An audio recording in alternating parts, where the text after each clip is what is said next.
A happy little girl. She loved going to school. By the time she entered high school in this small Midwestern town, she had a bright future, like everyone else. But it all came to a horrible end when she answered the doorbell one day. And for the next 25 years, her gruesome murder went unsolved.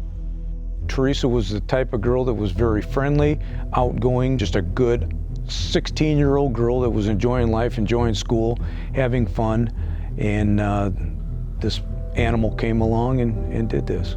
The brother came home, and he saw her laying in the vestibule of the home. Now, they were pranksters, you know, they would pull jokes on each other, and that's what Steve, the brother, thought, that this was, you know, Teresa just being goofy and playing a game, you know, playing a joke, and finally rolled her over and found his sister like that. And for years and years and years, people thought, you know, he did this, Steve must have, how come this, how come that?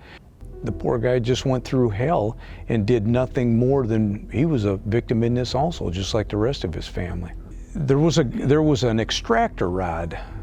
People call it an extractor rod. What it really does is hold the cylinder into this cheap gun, and when Phil was shooting her, obviously that rod fell out.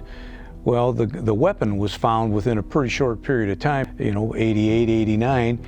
You didn't have microscopes and things that were as powerful as what they are today.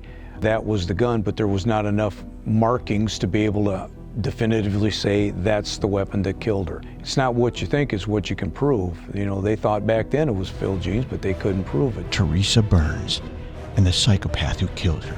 Phil's such a narcissist. Phil is a sociopath. I guess he thinks he's the smartest guy in the room, and nobody apparently gave him the email that he's not. A story best told by the man who brought him to justice. I felt veins popping in my head. It pissed me off.